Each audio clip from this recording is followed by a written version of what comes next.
Okay, so what I sent you was, remember, that's the visual for the original plan. I'm just showing that for reference because that is the original plan from all plans. No? Yun ang nandun kay Illustre, etc.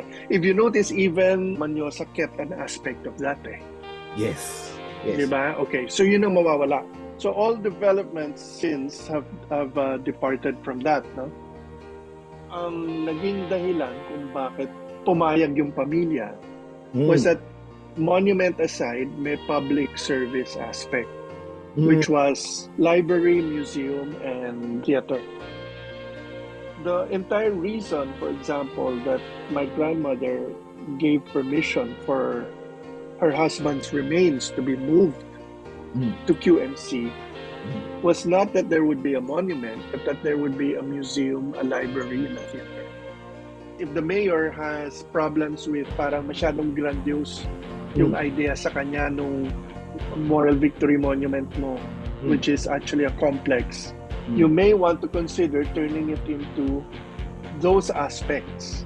In which case, hindi na grandiose and babalik sa original motivation nung ano. Yun ang suggestion ko. Kasi sa amin, from the family's point of view, syempre, ayaw namin makialam masyado, but ang duty namin is to raise those agreements from the start.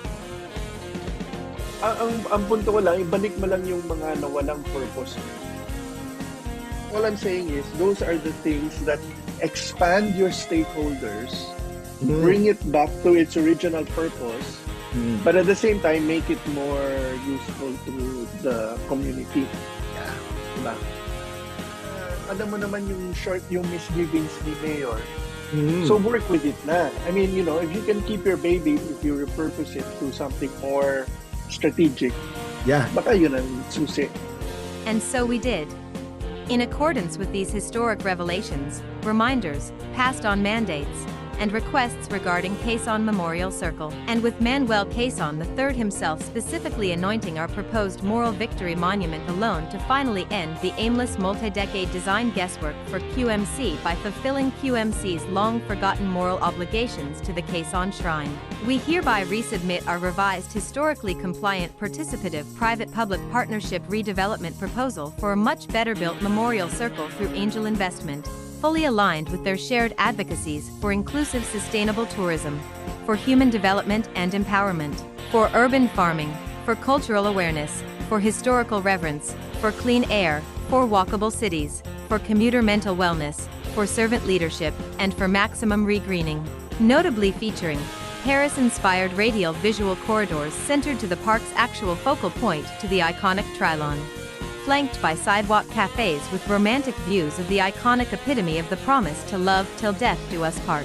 Maximized regreening with pocket Miyawaki forest reserves and mandatory green roofs for all proposed structures in the park, for the City Hall complex, and for the MRT stations.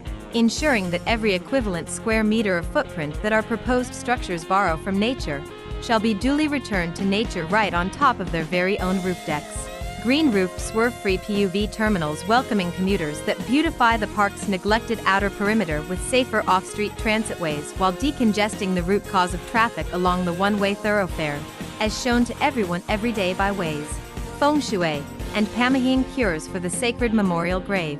A tripartite freedom arch on Calayan Avenue, to commemorate our July 4th independence that Quezon fought so hard for.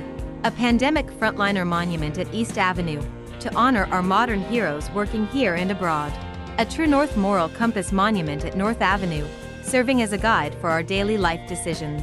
And a Moral Victory monument shaped iconically like the Philippine eagle, the dove of peace, or the Philippine flag to maximize its green-roofed shelter while minimizing its ecological cost and footprint, to positively boost cultural, historical, and sports tourism, to instill civic pride among Filipinos and Q citizens that deserve nothing less than the very best from their hard-earned taxes, to offer a delightful country club sporting lifestyle for Q citizens, to stimulate the Bilbao effect for the city, to perfectly complement the majestic Quezon Shrine, to pamper commuters with a grand circle station, and to uphold Manuel Quezon's proclaimed vision for a city that is aesthetically the showpiece of the nation and the epitome of culture and spirit of the country. A win-win, all-inclusive, everybody happy QMC master plan for all of us. For history and culture, for the people, for the environment, for sports, for City Hall, and for our dear mayor.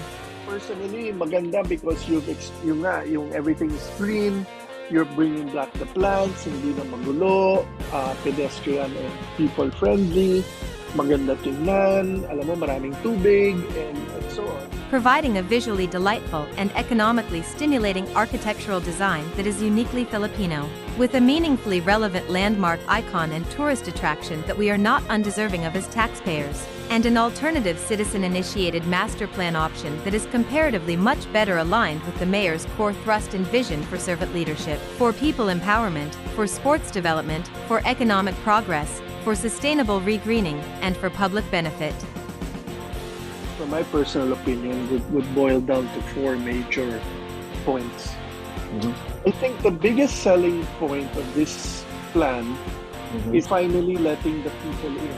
Kasi yun nga, yung binabanggit mo dati, it's pang taong may kotse lang ito eh. Yes. Up to now. Okay. Second, the second big selling point, which I think a lot of stakeholders agree, is that it preserves as much as possible the greenery of the area. What I like is it's also taking into account new mobility concerns, particularly for people who are cyclists. I guess you've taken in all the feedback from all the sectors. So safe para sa tao, safe para sa hayop, safe para sa commuter, tourist, Yeah. di ba? Lahat. So, yun lang. Wow, thank you very much for that, Manolo.